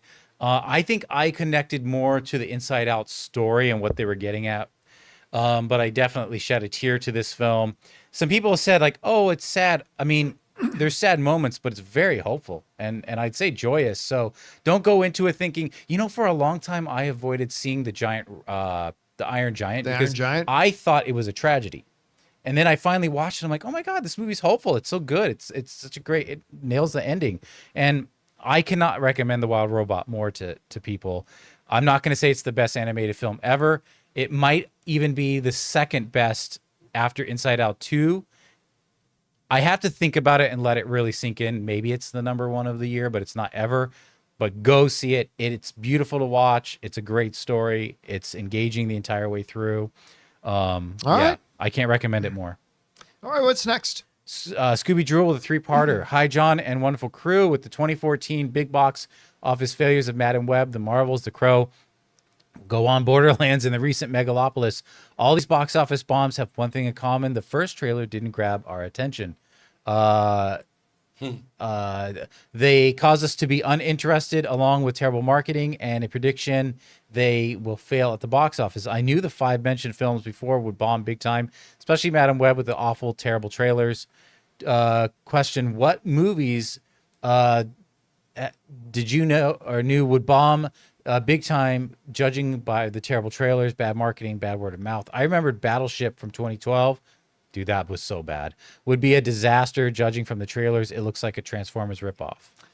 For a lot of these, look, you never get a second chance to make a first impression, and dropping your first trailer and making it look terrible and uninteresting and whatever, that's going to hurt you a long way. And certainly a number of these, like I said for Megalopolis from the day one, I said, no one's going to go see this. I've said that about a lot of movies a lot of times. So that happens all the time. Battleship is an interesting thing. I didn't mind that movie, actually, to be honest. Yeah. Let's get Taylor Kitsch in it. I love Taylor Kitsch. Taylor Kitsch, I'm going to say this. Taylor Kitsch is a Hollywood tragedy story to me. because Taylor Kitsch is an excellent actor. An excellent actor. And he got dropped in some of the worst circumstances that just stunted his career. Taylor Kitsch should be a big name, big A-list star right now. He's got the talent for it. He's got the look for it. He's great. But, you know, they put him in John Carter, Yep. which they botched the marketing. And even though John Carter was a really good movie, they killed the marketing on that. Like, brutally awful job marketing that film. And movie ended up being a flop. Then he ended up being Gambit in that horrible Wolverine movie. And then they put him in Battleship. And they put him in all this stuff that, to me, Taylor Kitsch is truly one of the big sad stories, because this guy should be a huge star.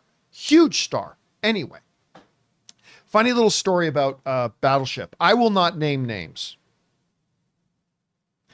but there is somebody in the movie circles who you've heard that I don't particularly like, but I remember it was before Battleship was coming out. And we had this conversation about Battleship. And I remember them insisting to me that this movie was going to be huge, massive hit. And I remember asking them in my best Chris Carr impersonation, or why? Why, pray tell, do you think that this movie is going to be a huge, giant hit? And this is a person that's been career-wise around movies a long time, man. They said to me, this is why. This is why they believe Battleship was going to be a massive hit. They said, John, you don't understand the power Of the Force. of a one-word title. Oh my God. And like, what? Can you say that again? John, you just don't understand Yeah, you don't, John. the power The powers. of a one-word title. I'm like, just to be clear, you're telling me Battleship is going to be a huge hit because it's not Hasbro Presents Battleship. John, because John, it's not John. Battleship versus Alien. You're telling me this is going to be a huge hit because it's just called Yeah. Yeah. Battleship. Yeah. Kiss. Keep it simple, stupid. That's Just right. Battleship. Imagine Filthy Sports just be called Filth. Filthy. Just filth. Yeah. Filth. Just filthy. Wild Huge thing. instead of the wild robot. Wild or robot. They should just call it robot. Yeah. Robot. They just call it, yeah, if they, instead of calling it just Transformers 1 Yeah. and just called it Transformers, billion-dollar film. Yeah. Or just call it one and let us all guess. Instead of Into the Spider-Verse, if they just called it Spider-Verse, billion-dollar film. Yeah, It's a lot for the consumer to think about. So many words. I just, Well, yeah. He was right. Yeah. Which is why we all call it Battle Skip. Battle skip. Oh boy. All right, what's next? Cody Hunt. That was real. People were doing. Joker 2. Not enough tension for a courtroom drama. Not enough enchantment for a musical. At the end of the day, it feels like an unnecessary sequel. But they think, look, things that make courtroom dramas great, as we as the audience are going to find out and discover things, right? We already knew. There is nothing about the courtroom stuff in Joker 2. It's like, yeah, we all know he did the stuff he's accused of. There's nothing to prove it. No one's even going to try to prove his innocent. He did it. We know that. What's happening here? What's going on? What's his trial? It was pointless. The whole bloody movie is pointless. Anyway. All right, what's next? Mr. Ice says, loving Agatha all along so far, but I figured it out. I know who Aubrey Plaza's character is. She is portraying a lad. Ow, creepy demonic voice. No spoilers. I'm still not sure who she's going to play. I do look, first of all, I watched last night's episode. Really enjoyed it. There's a particular moment, and I won't give it away for people who haven't seen it yet, but there's a particular moment where they make reference to somebody's son.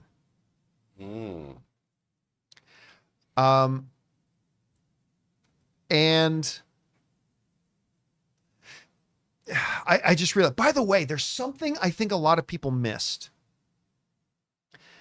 Not in last night's episode, but last week's episode, there's still a lot of people who think that the teen is Wanda's kid. And I still don't believe he is. But there's a line in last week's episode that I missed the first time. Fortunately, before watching the new episode last night, Anne still hadn't seen last week's episode. So we put on last week's episode first. And there's a line in it that I totally missed the first time. Where, do you remember they needed to boil the water, so he pulled out the sous vide? And when he pulls out, when the teen goes to get to the sous vide, he goes, "Oh yeah, my dad loves using this thing." Oh. I'm like, that could be a coincidence, but teen grabs it and says, "My dad loves using this thing." I'm like, I mean, look, it makes no sense that he would be Wanda's kid, number one, because Wanda's kids aren't real, right? They're not real. Well, they were real in another dimension. Okay, but even that one, Jesus. the age is totally wrong. The kids in the other reality were, in another reality where Wanda had kids, that age is totally wrong. we also don't know if And who's the dad? Who's the dad that this guy's saying, like, that teen grew up and my dad loves using this thing? Who's the dad? And the dad is clearly in this universe, so I don't know, whatever, we'll see. Thomas B. Another dimension. And by the way, hey, for the record, call myself out on this. During WandaVision, in the early episodes of WandaVision, I didn't think Catherine Hahn was Agatha Harkness. And it turns out she was, right? So, I mean, I could be wrong about this. I'm just saying right now, that's why I just don't believe it, because Wanda doesn't have kids in this reality. Teen has a dad in this reality. And even if you want to, In another dimension. the kids from the other dimension are totally the wrong age. They're way too young. So I don't know. It's Marvel. They can pull something out of their ass if they want. But it would be them pulling something out of their ass. Something that would make no logical sense. Here's one thing that just like, and not to linger on this too long, but at the end of WandaVision, doesn't she hear them screaming in the Darkhold? Or is that the Darkhold lying to her? Probably the Darkhold lying to her. That's right, because it pulls her into madness. Yep. It pulls her into total insanity. Yeah. Or she's hearing other kids crying. But remember, those sounds that she hears at the end of WandaVision, go back in earlier episodes. That's just the same audio from the previous episode of them calling out to her. So I don't know. We'll see. All right, what's next? Thomas B says, I just watched the new episodes of Vox Machina 1 through 3 of season 3. The show is so fun. Makes me want to go gather up some friends and roll some dice. Episode 3 gets a little spicy as well. I definitely want to start this. I had no idea season 3 dropped the first episode. So that's why I said it earlier today before we started the show, because it was a banner that popped up. And I'm like, I haven't even started this thing yet. I really like Vox Machina. I didn't think I would. I mean, it's not one of those things that I thought looked terrible or anything like that, but I thought, well, whatever. I really like Vox Machina. It's really fun. I had no idea they dropped the first few episodes I want of to start season it. 3. Oh, yeah. Can't wait to go and watch that. All right. Mr. I says, like, can it actually be game day for the season finale of Rings of Power season 2? I, like you, found season 1 less than expected. But what a turnaround. Hope we're not waiting as long for season 3. I'm not counting on it. Well, I mean, they already announced a while ago that they greenlit season 3. So I am with you. I don't want to wait 2 years to get another season. Unfortunately, in today's pathetic streaming world, that's probably what we're in for. We're probably waiting for 2 years. It's such bullshit. I mean, It's frustrating. with worse technology, with far worse technology, TV networks were able to put out 24 episode seasons every year like clockwork. 20 to 24 episode seasons every year with horrible technology compared to the technology we have today. And today, 3 episodes every 64 months. It's very frustrating as a fan. It really is. So hopefully we'll get it sooner than a couple of years, but it's probably going to be a couple of years. We're going to have to wait for it. All right. what's next? Dildar says, I know you guys are more than likely not going to play the new Dragon Age, but you should at least listen to the soundtrack when it comes out. The game score is done by Hans Zimmer and Lauren Balfe. Nice. I like the Dragon Age games, by the way. I just went to go see Hans Zimmer. Amazing. I didn't know he did scores for video games sometimes. That's cool. Yeah, me either. I mean, he's a professional composer. I guess he does whatever for the paycheck. Why not? But if it's by him, I'm sure it's pretty cool. I'll keep my ear open for it. Thanks for letting me know. I had no idea about that. All right, what's next? Matt Damon's neck says, have you seen the movie Teeth? If so, what are your thoughts on the cult classic? I was bummed at... I would not call it a cult classic. Yeah. As a cult following. I was bummed a popcorn bucket never was made for the movie, so I made my own. Now I'm in the ER. Listen, I was like everybody else when that movie's coming, like, the whole premise of it. I honestly didn't think it was all that. Look, I don't think it was terrible. I don't think it was bad. I didn't think it was all that great either. I didn't think it was nearly as clever as it thought it was. But again, I didn't think it was bad. But I certainly don't think you can call it a cult classic. I think there's probably most people watching the show right now going, which movie? But go and look it up and you'll see why me and a lot of other juveniles are going, about the whole premise of the movie. The posters are out of control for that movie. The posters were pretty good. Yeah, they're good, but they're out of control. Yes, a little out of control. All right, what's next? Slardabart says, hey, John, a few weeks ago, you added Venom, The Last Dance to your most anticipated R movies of the year, but so far I haven't found this confirmed. No, it's actually PG-13, but it was reported it was probably BR. I thought it was reported that it was rated R. It was reported, and so, like, I know people, like, kind of gave us crap in the comments. I was like, look, it's reported, even though it's not confirmed, so we're just in, like, the big deal. We included it with the R-rated films coming out that we anticipated.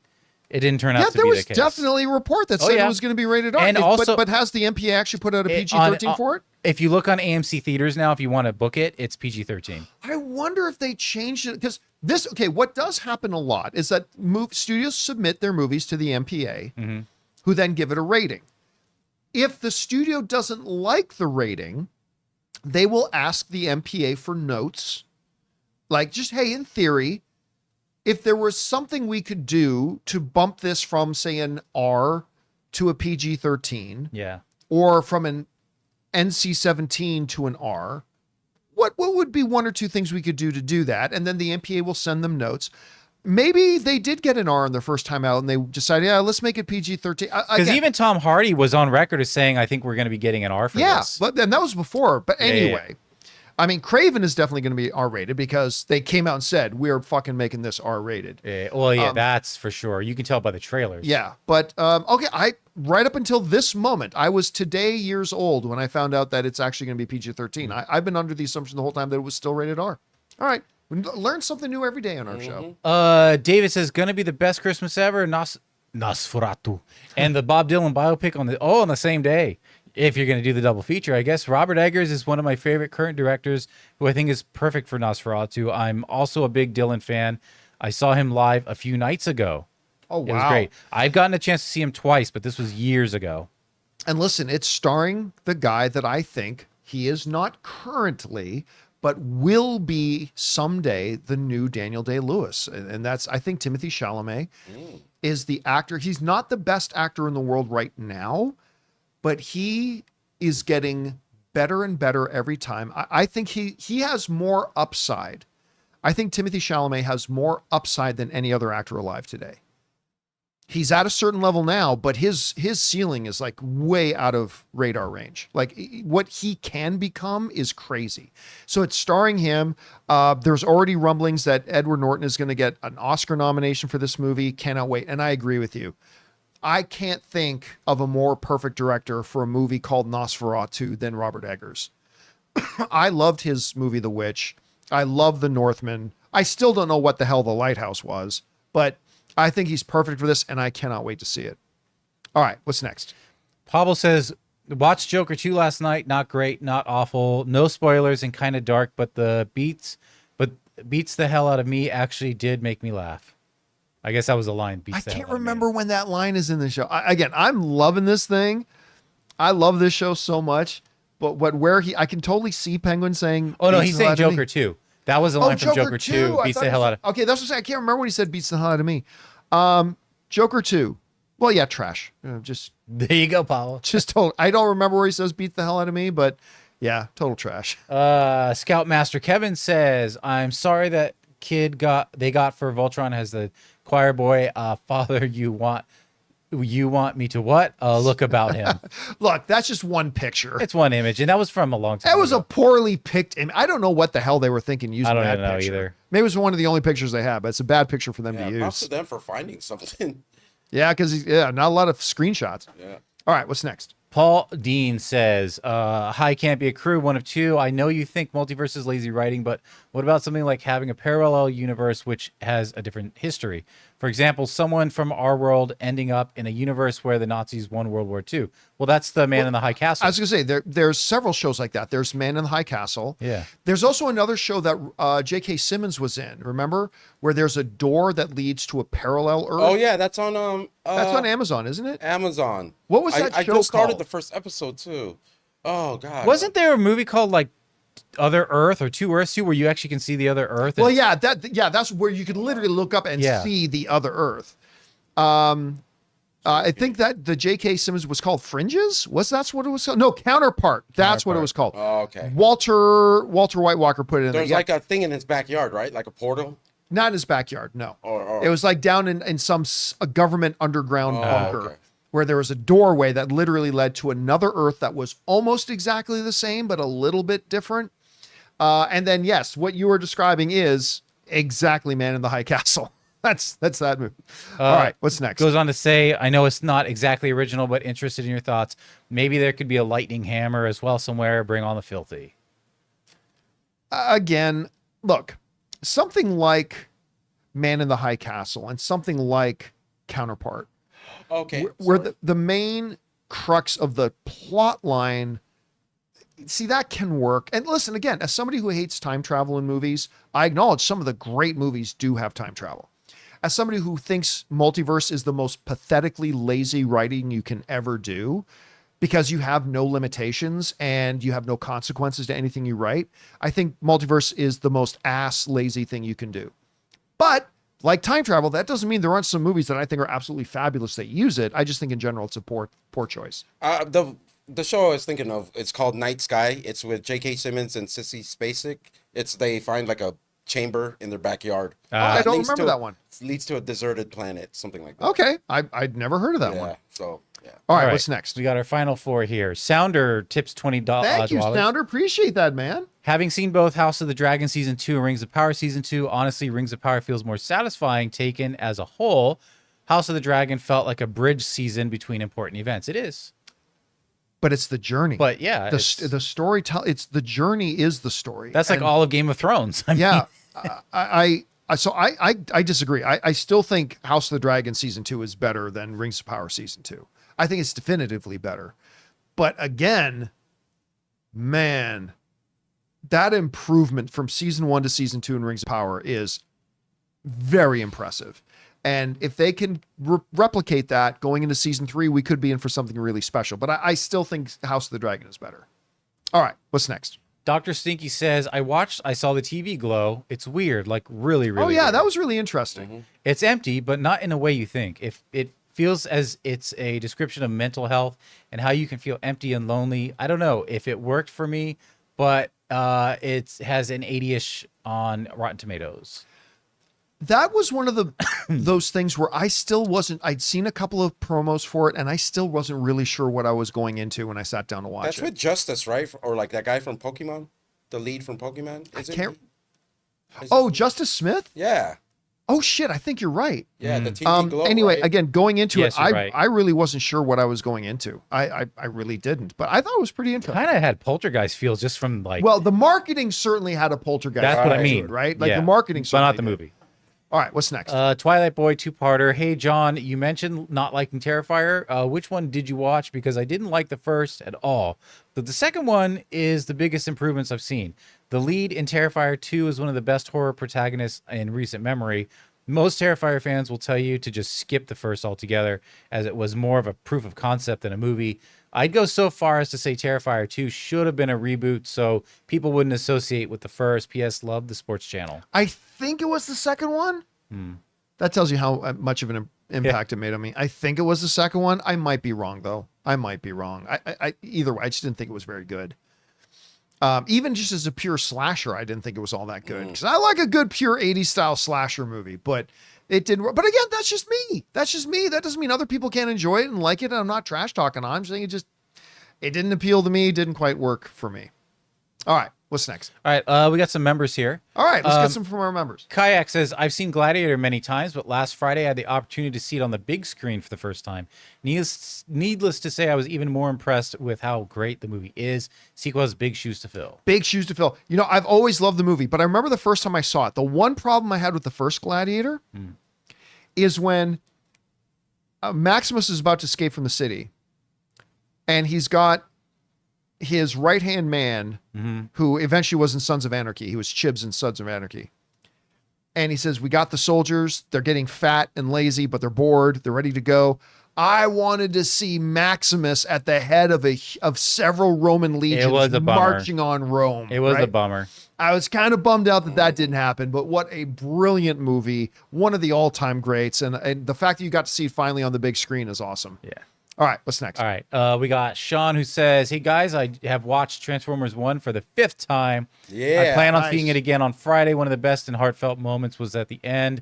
I don't know if this is a spoiler. When Optimus Prime reminisced about about his first meeting with D16, it brought home how deep the loss of their friendship was. At first I thought this little scene is a little unnecessary, but on reflection, I think it's brilliant that they put it in there. Oh, it worked for me, man. Yeah, absolutely. It definitely worked for me. I was just like, oh. Yeah, it reminds you not just of their connection, it reminds you of what Optimus lost. And I thought it was a really nice, listen, that whole third act, I mean, I love the whole movie, but that third act had so many blood rushing in my veins kind of moments and stuff like that. Like when the first time he pulls out the Energon axe, I'm like, oh, like is amazing. And just with the first time when you hear Alpha Trion's voice going, rise, Optimus Prime. I'm like, oh God. Yeah, I love Transfer. It's so good. And it's bombing so hard. It's flopping so hard, guys. Go out and see it because it's so good. Good movies deserve to be rewarded. Go see Transformers 1 for hell's sake. All right, what's next? Henry says, between Napoleon and Joker 2, I hope Joaquin Phoenix's career isn't declining because he's my second favorite actor of all time. I hope Ari Aster's new film, Eddington, starring Joaquin, Pedro Pascal, Emma Stone, next year gets him back on track. Well, look, I wouldn't say his career's declining because in neither of those situations, with Napoleon or with Joker 2, is the problem the performance. The problem with Napoleon was not Joaquin Phoenix's performance. It's just a bad movie. The problem with Joker 2 is not Joaquin Phoenix's performance. It's just a bad movie. Now, is Joaquin Phoenix a box office draw? No, probably not. But he's an actor you get if you want to elevate your movie. Because Napoleon would have been worse if you had a lesser actor in it. And Joker 2 would have been worse if you had a lesser actor in it. But, I mean, listen. I don't think his new one's going to make a lot of money either. But hopefully it'll be good and something worthy of his talent. All right, what's next? Joel Checky says, I read, I believe in Variety, that for Joker 2 was paid 18 to 20 million, up from about 4. Gaga was paid 12. That alone is about half of the first Joker's budget. Yeah. But listen, it's not surprising, right? Joaquin did not sign up to do 2 movies. He signed up to do 1. And that was supposed to be it. Everybody's got to remember that. Joker was never supposed to have a sequel. I mean, neither was Toy Story, and we're pretty glad they did decide to make another Toy Story. But yeah, Joker's never supposed to do it. So it's like the first one made $1 billion, and Joaquin Phoenix won the Academy Award for Best Actor.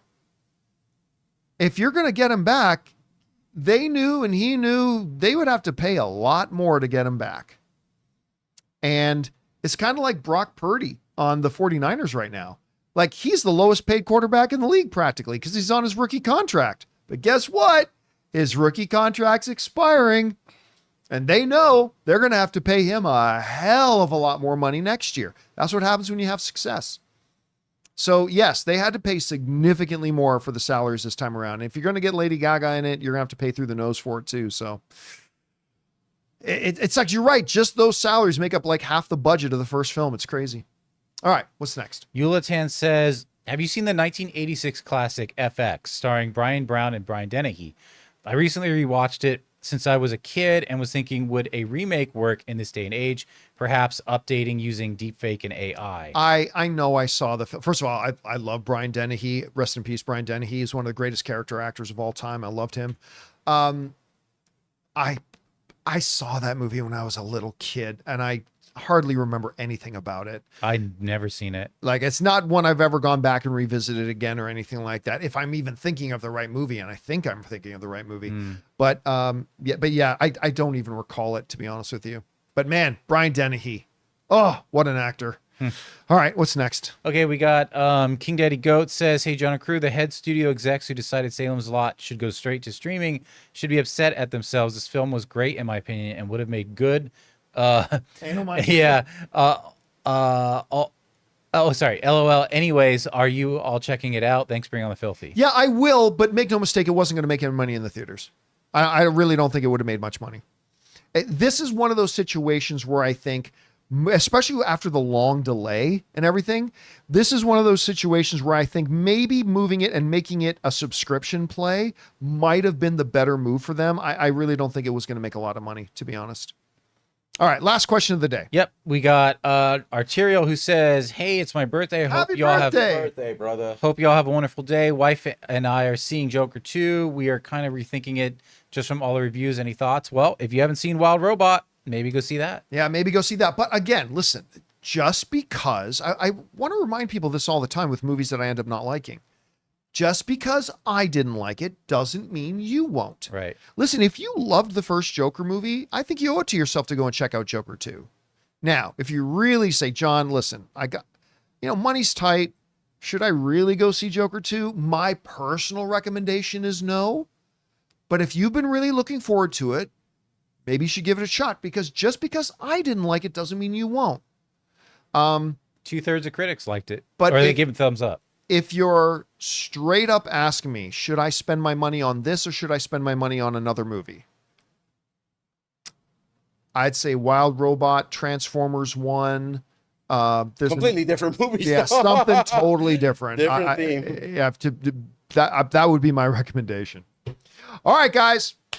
And that'll do it for today's installment of the John Campea Show podcast. Thank you so much for being here and making our little show part of your day. Big special thank you to all you guys who sent in questions. Number one, because you gave us great fun things to talk about. But number two, you supported this channel as you did it. And all of us, thank you guys so very much for your support. Don't forget, guys, if you like the type of stuff we do, make sure you subscribe to the channel, click thumbs up and all that kind of stuff. For the people in the room with me, Ray Ora. Hey, see you guys next week. Jonathan Voiko. Later, guys. My name's John Campea. And until next time, my friends, bye-bye.